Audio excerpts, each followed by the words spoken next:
So hello there YouTubers, and sorry for the delay for what happened throughout last week, of course, in the weekend, because I was busy doing some animations before.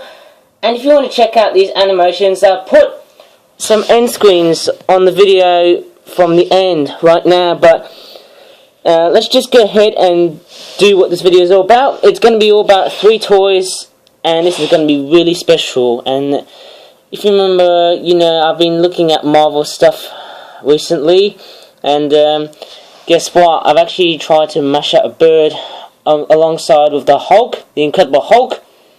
Yes, the Incredible Hulk has mashed up with a bird, possibly the largest bird in the world with the biggest wingspan, and it's this.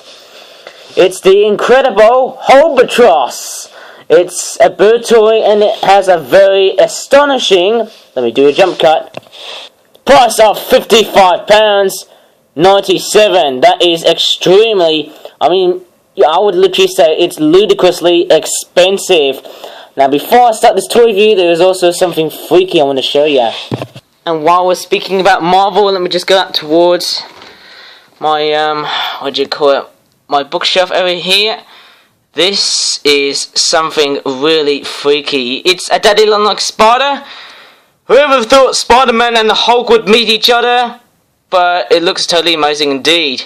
Just want to have a bit of a closer look on the spider here, and I think I fed this spider, I think it catches flies, most importantly I suppose, but it also has been eating other species of spiders, like, you know, house spiders. I don't know if it eats false widow spiders. You can see it's moving there, maybe not, but it looks pretty awesome. They don't actually bite, and they're actually pretty harmless, very harmless, extremely harmless. You know, they're very, very harmless, but it looks a bit, sorry for my autistic voice there, but nevertheless you can have a great glimpse on what you've got in this very interesting spider. And yes, speaking of spiders, there's also this very strange, abstract looking wooden model of a spider. Now what's interesting with daddy long-leg spiders is that, like many spiders, and if I go to this section here, I'll just turn the camera around, I'm not sure how good or bad if you can see it. There's some web here, but there's also some more web, which is right in there. I'm not sure if you can see that. I think there's more web right in this section here. So it's been like a huge cluster of webbing going on here. There's huge, massive, excessive webbing going on here. And I can tell you what, this area is dusty, and look at that. Look at the amount of web that has been doing. Now what this also means is that there's also a huge chance that a female would lay an egg sac, and hopefully when an egg sac is being laid, then there'll be more of these familiar daddy long-leg spiders. But let's just go back to the regular topic as I just push this box along. Oh yeah. So what do you think about the spiders, guys? You know, I'm obviously thinking they're actually great, but did you actually suffer from arachnophobia? Please leave a comment, because I just want you to know what's going on here. Going back to the subject here of the Incredible Hulbatross, which is basically like the Incredible Hulk. Oh, look at that. It's got some comic art there. Special edition. Wow, that looks pretty awesome. I'm trying to have a bit of a close-up here. Now going through the reading there, it says special edition. Wow. Let me just zoom in there. There it is there. It actually says wow. Oh yes, let me try and zoom out the camera there, and this actually is basically a great rip-off, since the Hulk is large and the albatross is a very large oceanic bird. That's what I'm trying to say in this video, without trying to basically, you know, strip off the subject as I'm making this video, like I did with the spider video, of course. I'm not sure if my video will be demonetized because I'm showing spiders in my video, of course. And there is basically the anatomy on how to flap the bird, and this tip here says pull the albatross's tail for the flappy wing action. So it looks pretty big indeed. I'm not sure how you would actually make a sound of the Incredible Hulbatross. And it says flap. It's got some very interesting comic artwork here.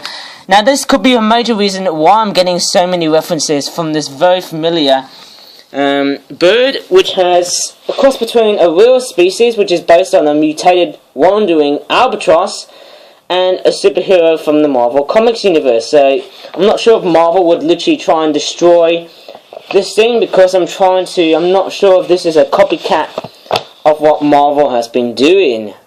Well, let's get this monstrous looking bird out of the packaging, and I could tell you what, this bird here could be the largest flapping bird I've ever got. I mean, look at that, it's packed in the bag. Very successful unpacking this one here, and I'm actually like the double unpacking feature on this toy, which is a good enough find when you just think about it. I don't know how you can unpack this. I think it's this secret latch here that you can actually unpack. And yes, let's go ahead and see what this great big green giant seabird, no pun intended, is like. And look at that, this is very, very humongous. Let me just take a look and see what it looks like. Well, I've just placed the camera upwards like that because I just want you guys to go ahead and take a look at this very magnificent, oops, sorry about that, incredible Hulbatross. Oh yes, this is literally the largest flapping bird that I have in my house, and I could literally say that this is a very great example of making a Guinness World Record for saying that, I suppose. This is possibly the largest origami flapping bird. Whoa, look at that. This is very, very humongous. Now, the problems with this bird is that if I look over here, some of these have ripping edges here. You have to be very careful when you play with these birds, because if you play them too rough, you may see one or two holes on the back of this bird here. See, there's a little bit of ripping there. So I must have been playing too much because I'm too familiar with birds there. But nevertheless, this is a very nice looking bird. You can see how angry this bird is. Angry birds in real life confirmed. It's got the hair there to represent Bruce Banner's hair there, and there's also the pants there as well. There's the purple pants, which represents the pants that the Incredible Hulk always wears all the time. And it's got green. It's got a green body there. It's made from green paper, of course, and it's got a yellowish, lineish green bill there, or beak, I call it. And yes, the wings and also the body there. This part here, the top part of the wings there, they are basically grey. Looks like a seagull, doesn't it? And speaking of seagulls, it's got this grey big wingtip. Looks quite big, isn't it? Looks very large, isn't it? And yes, I mean, look at that. This is very large. I've never thought that Marvel would literally never seen this one before, and I'm not sure if I could literally say that Marvel would literally try and destroy this bird for being, for what I've actually made. I'm not sure if Marvel would try and sue this because, well, this is basically a rip-off, I suppose. But the Incredible Hulbatross is a perfect specimen of bird that is here to stay in the sea.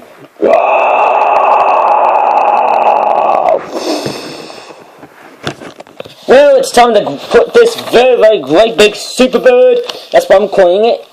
And yes, I could literally think that this is basically the largest flapping bird I've created. I could tell you what, I don't know how big or small the Flapping Birds toy range is like in terms of size, but I've got to tell you what, this toy range here has become oh so popular, and I've actually started creating these toys way back 3 years ago in 2015, I would say. And actually I did this around 2014 as a first attempt. Yes, it was about 4 years ago. And this bird here is very large. I mean, this is the way real albatrosses should look like. They're all enormous size, humongous looking birds. And I'm going to probably pack inside, I'm going to probably store this bird inside here. Okay, so this albatross here, as I'm calling it, is a very, very successful bird to live for. And yes, they don't need to fly by flapping their wings, they can just glide easily. But the only problem is that they can easily get caught up by either the oil or overfishing. Well, let's just take a look at another product, which is right there in the middle there.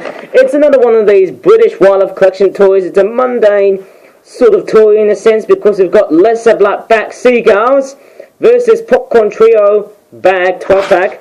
Cost me about £14.98. This toy here that I've manufactured recently. And yes, it's a British wildlife collection toy range toy, so it's very mundane. Oh wow, licensing for the 2019 and 2020. It looks like this seagull is the only one who wants to eat popcorn. Maybe others are just thinking, they're just not too bad, eh? I don't mind leaving popcorn with, you know, with another orphan perhaps. That's what I'm trying to say. And yeah, that's all the info that we've got there. So we're going to come in and do the unpacking, eh? I'm not sure how successful my unpacking skills are going to be like.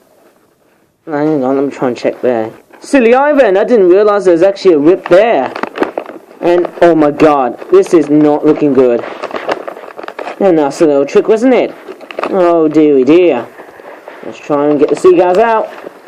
And let's also bring out the little popcorn bag with some fresh, well, pieces of paper to look like popcorn. There they come. Oh yeah, they almost look like pieces of gold ingots or some sort. Just reminds me of Minecraft. I mean, why am I thinking of Minecraft now? Actually, did I mispronounce the name Minecraft? Oh, certainly I have. Well, this is me handling one of the lesser blackback gulls.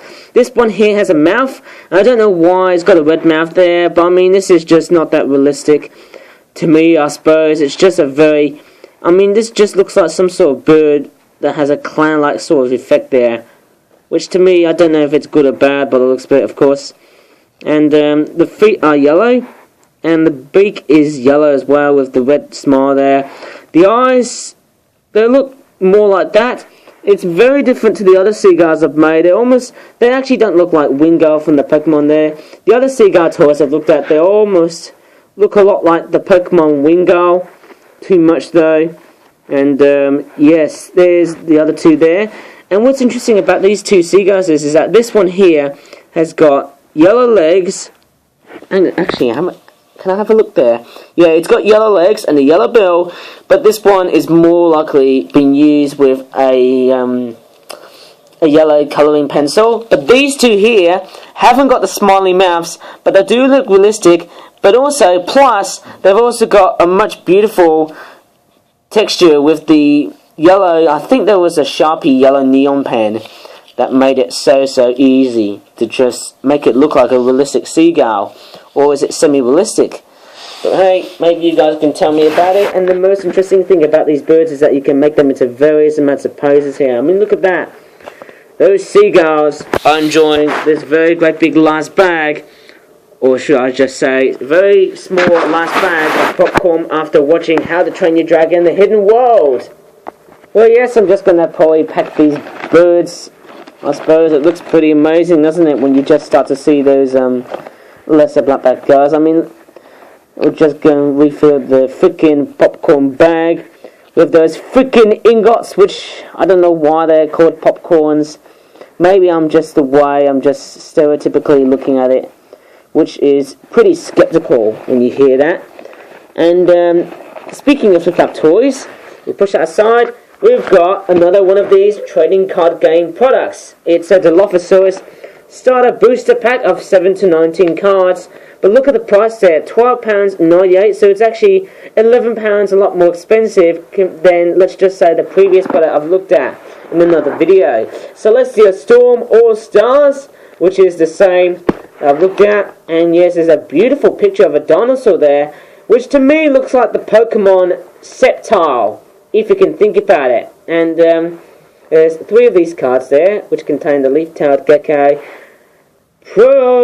how can I say this name there? Proarchaeopteryx and Dilophosaurus. I know Proarchaeopteryx is named after the first bird dinosaur thing, Archaeopteryx. 7 to 19 cards in a separate booster pack. Battle with your friends as fun. And the most important thing is that it says look out for cool EX cards too, which we may or may not encounter in this video. Well, let me take out what's in this product here, and I think it's going to be very awful again, similar to the lesser blackback girl product I've just looked at. I mean, it's just the way the hands feel like, it's just very stiff. I don't know, it's just not as great as the first product I've just looked at.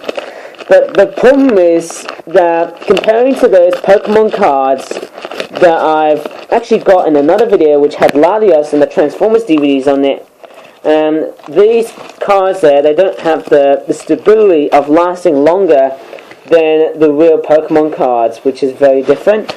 And we'll take a look at these.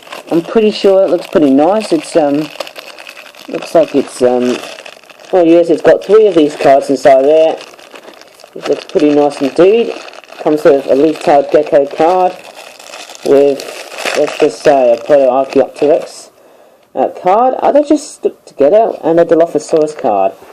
So it's just these 3 cards. I might have seen these before, or not, but I'm pretty sure these are just fan-made cards, and they look pretty amazing indeed. Well, let me take a look at the other booster pack there, which comes with these cards there. Oops, sorry about that. And these cards there, they don't look too bad, and we'll try and... I don't know what to say there, but let me try and show you these cards very, very nicely there. We've got an acrobike, grey black gull, which looks pretty freaking real. I don't know why I'm saying the word freaking, because I just don't want to feel like I'm in profanity mode. If I do that, I'll get, my videos will be demonetized. There's a Mudskip Axolotl there. Looks like Mudkip from those freaking Pokemon games. Kyogre. Why are you claiming Pokemon? That's supposed to be Kyogre, man. And what's that one there? An energy recycle system there. They've just basically ripped up the whole freaking Pokemon trading card game system. Groudontosaurus. Look at that. They've just ripped off a freaking Groudon. And look at that. Probably, I don't know how crap this card is, but it just looks pretty awesome, actually. It's a Water Strider, which looks like Surskit. Hope I can get the Pokemon names right. Main Wolf Cub, Electrike, Ripoff. I don't know why I'm saying there's a Rainbow Energy card there. Acrobite card, I think that's a duplicate, of course, eh?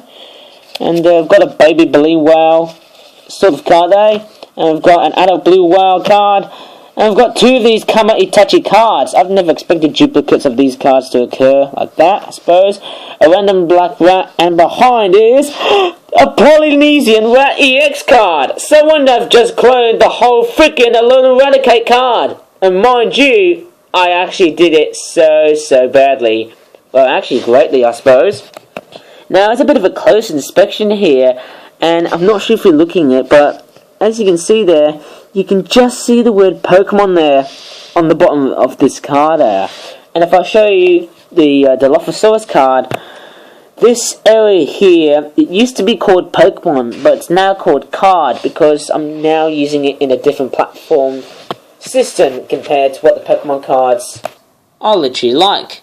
But no wonder knows on whoever is going to spot the difference between these cards there than the Pokemon cards, which are basically legit. I think from memory, just looking at these cards, I don't know how good or bad they're supposed to be. I'm not going to put them in a very properly sort of way, because I just feel like I'm just too lazy for today's silly YouTube. But my videos aren't demonetized, because basically my videos need to have 1,000 subscribers and basically 4,000 views. I'm not sure if I'm getting it correctly, or maybe it's the other way round to get monetization, but nevertheless, it just looks pretty awesome when I just make products which look like that. And it's also awesome to take a look at products which look like that. Sadly, both of these products have just suffered from deterioration because of my stupid unpacking. But the most successful one I've reviewed was this incredible Hulbatross bird toy. £55.97 or £58, actually more like £56. Sorry about that, but I can tell you what, this product here is basically gold. And there's actually something I actually didn't notice. If you look carefully there, the letter A actually reminds me of the letter A from those Avengers logo there, and so does this one here. So it's got a bit of an Avengers sort of theme there. Maybe Marvel could probably think I'm just totally, looting this sort of feature, because I don't know if this is copyright infringement. Well, maybe it is. Maybe that's why the Hulbatross really is a real angry bird these days. Anyways, I think that's probably about it in this video, and you can check out my videos, and you can come in and subscribe to my channel and give a like on my channel like that. And I hope you enjoyed it, and as always, thanks for watching, and bye for now.